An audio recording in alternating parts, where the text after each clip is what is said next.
Hello, Jen here again, for part 2 of me reading Leonora Carrington's The Milk of Dreams. And hopefully you've seen part 1, and if you haven't, please go watch part 1, because you'll see that Leonora Carrington is one of the most strangely, delightfully, deliciously magical, surrealistic. She's also an occultist of sorts. And grown-ups, please buy her book, The Hearing Trumpet. It's amazingly, hilariously, insightfully fascinating. But anyway, she does all of her own illustrations in this book. She did all of her own illustrations in this book. She's no longer alive, at least not on this earth plane. The stories in this book sometimes don't make sense, and they don't have pithy morals in them, like a lot of today's children's books, and which get so tiresome. This book is outrageously strange. Okay, so the first story, I'm kind of in the middle of the book because I read a bunch in the other video. This story is called The Horrible Story of the Little Meats, M-E-A-T-S. Mrs. Dolores Catapum de la Garza was old, ugly, a nasty person, and she smelled of caca. Poop. This woman was so ugly that her friends called her Lolita Stomach. Lolita had a taco stall in the market. Lolita always had a little box of rotten meat, which she gave to children, and then they had a stomachache. She didn't like children at all, unlike moi. One morning, very early, Lolita saw 3 children talking to each other. "Let's go to the woods and find herbs and hummingbirds' eggs," said the boy. He was the biggest. His name was Vincent.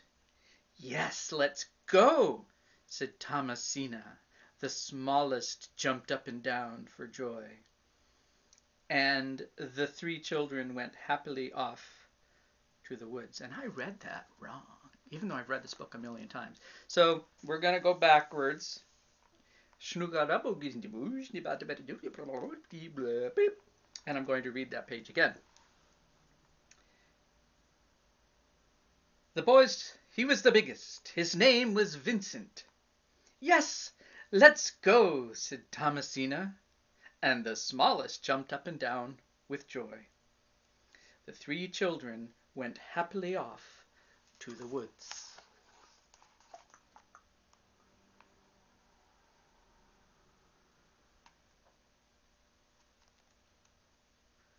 Don't you like how my eyeballs keep peering over? Eyeball's a really funny word, by the way. It's an eye and a ball. Anyway, I'm not sure you're seeing the pictures, and I just want to make sure it's kind of near the camera.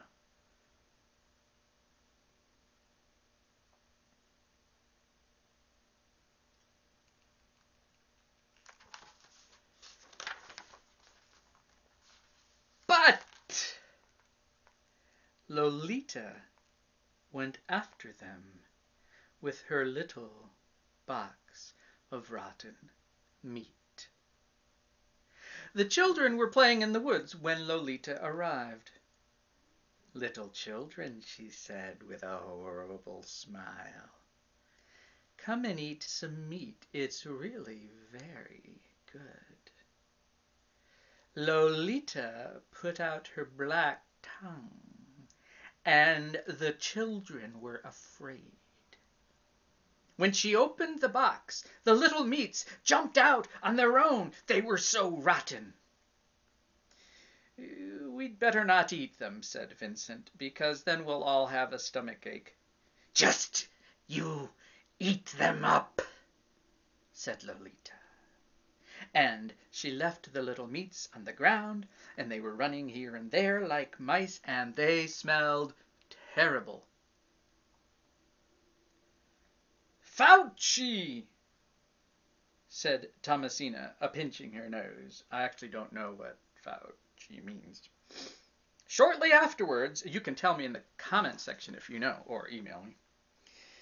Shortly afterwards, Lolita came back. "Did you eat the little meats?" she asked. "Oh, yes, yes," said the children. Do you think they ate the meats for real? You'll find out. I wouldn't. Then again, I'm a vegetarian. Sort of vegan. Anyway.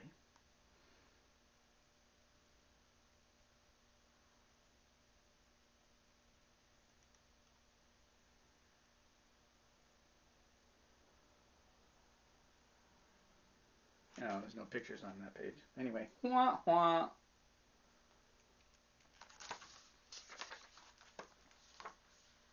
"Little lies," said Lolita. Oh, yes.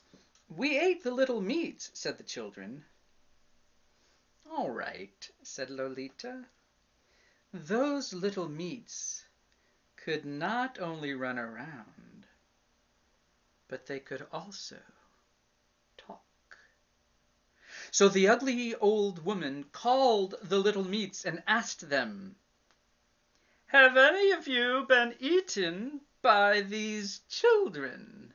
Which is such a hilarious image because they'd be answering if they were from the kids' bellies. "No, no," shouted all the little meats in chorus. "They didn't eat anything, not even half." So Lolita caught hold of the three children. "All right, you're ungrateful. I'm going to cut you up into little pieces." She took them away, and she cut off their heads. She put them in a big cage. The parrot didn't live there anymore, and Lolita was pleased. "These children have no heads," she said, and she hung up the heads in her wardrobe. But the Green Indian arrived and opened Lolita's wardrobe. He wanted to steal her shawl. He saw the three heads of the children crying. "Poor little ones," said the Green Indian. "Where are your bodies?" "They're in the parrot's cage," said Vincent. So the Green Indian stuck on their heads again. However, the Green Indian was stupid, and he didn't know where to stick them. Thomasina had her head stuck to her hand. That's another head story. Well, it's the first in this part 2, but if you listen to part 1, there's like several stories that involve heads. Very fascinating.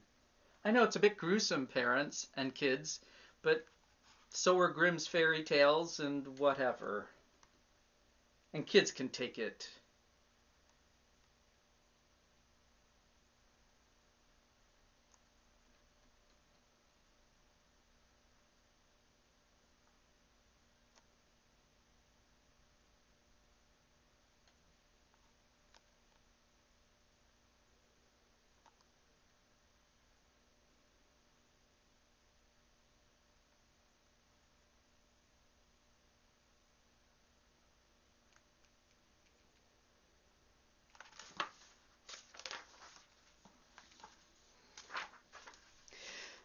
The little one had it stuck under his foot, and Vincent had his head stuck on his behind.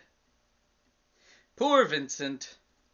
Every time he sat down, his face shouted, "I look all right," said the Green Indian. But he was stupid. The children went home. "What happened?" said their father. But the children were happy in spite of having their heads stuck on in funny places.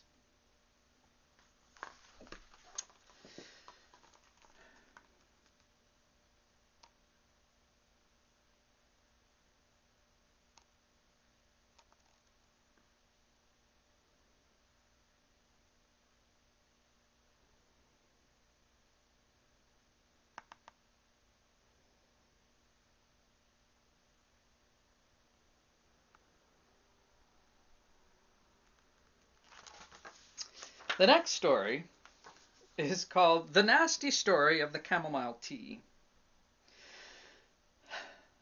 Little Angel was sick. He had flu. His mama shut him up in his room. Little Angel, don't get out of your bed, said his mama. Oh no, mama, said Little Angel. Do you think Little Angel's going to stay in his bed? Would you? She had hardly gone out when Little Angel jumped out of bed and opened the window. I would have done the same thing, by the way. A lady was passing underneath. Little Angel made pee-pee over her. Yes, he peed out the window. Parents, I warned you. The lady said, it's raining, and she started to run. Little Angel liked this. So Little Angel took some more chamomile tea so he could make more pee-pee.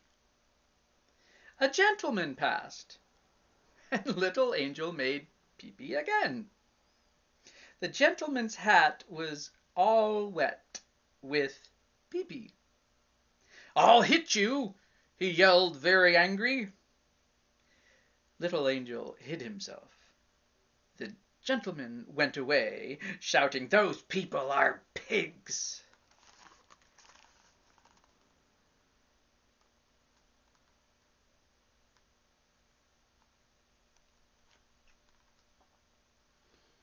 Of course, I'm not endorsing peeing on people. Goes without saying. Some of you are probably going to send me angry comments and emails. Blah.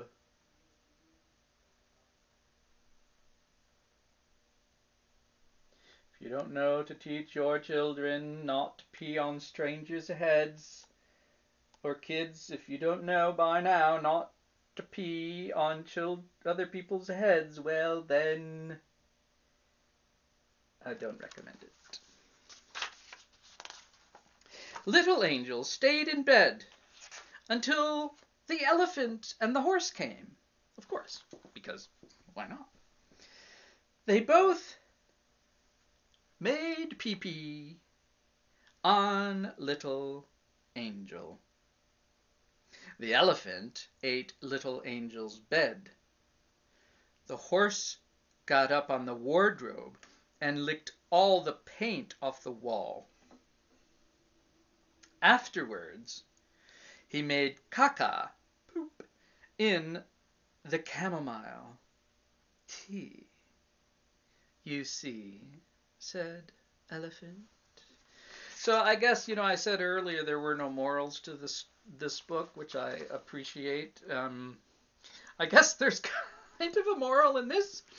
If you pee on people's heads, a horse and an elephant are going to show up, pee on you, on your bed, lick the paint off the wall, and poop in your tea. You have been warned, cautioned. Wait.